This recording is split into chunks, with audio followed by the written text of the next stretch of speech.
नमस्कार दर्शक बंधु बृहत शिव पुराण उपरे आधारित आमर स्वतंत्र कार्यक्रम ओम नमः शिवाय आउ एक नूतन अध्याय को आपण मानकु स्वागत करुछि। हिंदू धर्म रे किछि पुराण शास्त्र एवं ग्रंथ रही जहा जड़े व्यक्ति को सठिक रास्ता रे जीवाकू प्रेरणा दे थाए। शिव पुराण एथि मध्यरु गोटिए ग्रंथ जो माने आमको भल खराब सत्य मिथ्या विषय रे मार्गदर्शन करंती।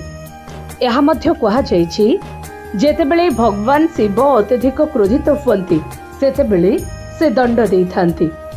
एही अनुଯାयी दुनिया रे 7टी घृण्य पाप रहिछि जाहा करिबा द्वारा महादेव अत्यधिक क्रोधित होई कठोर दंड दियन्ति। शिव पुराण रे कहा जायछि एही 7टी पाप मध्यरु गोटिए पाप करिथिले मध्य महाकाल निजे सेमानकु दंड दियन्ति। एही व्यक्तिंकर जीवन नरक परि होई जाय, से कौनसी कार्य सफलता पाई न थांती। तेबे आसंतु जानिबा सेही 7 पाप कार्य कौन। जदिओ आपण आपणक कार्य किंबा शब्द द्वारा कहार अनिष्ट करि नाहांती किंतु तांको प्रति मनरे खराब भावना रखिछंती, तेबे एहाको मध्य एक घृण्य पाप विषय रे विवेचना करा जाय।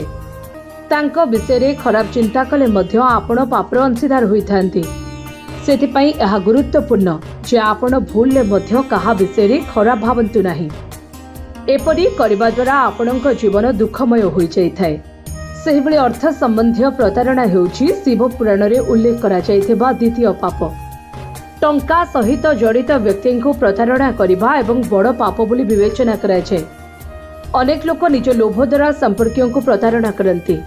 जे कौनसी व्यक्तिर धन प्रति खराब आखि रखिबा आपण को पापर अंशीदार करिथाय। तेबे सबुठारु बड़ पाप हेउछि काहार विवाह भांगिबा बा संपर्क रे फाट सृष्टि करिबा। शिव पुराण अनुଯାयी जदि कौनसी पुरुष किंबा स्त्री अन्यर स्वामी किंबा स्त्री उपरे खराब आखि पकांती तेबे प्रभु भोलेनाथ तांको कदापि क्षमा करंती नाही।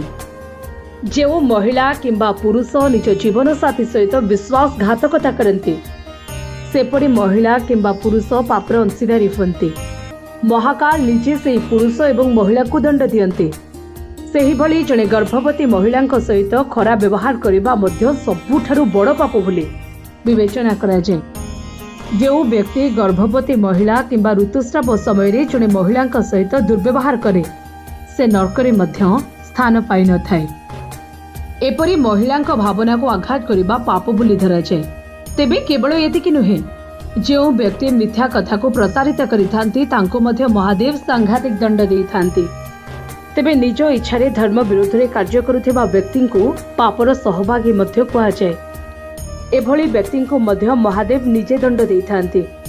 तेबे सर्वशेष रे जे निज पिता माता घरर लक्ष्मी गुरु पितृपुरुष किंबा घरर कौनसी सदस्य को अपमानित करे सेमानक विषय भल बा खराब कथा कही थाए सेपरी व्यक्ति सर्वदा असंतुष्ट रही थाए। महादेव तांको निजे दंड देइथांती।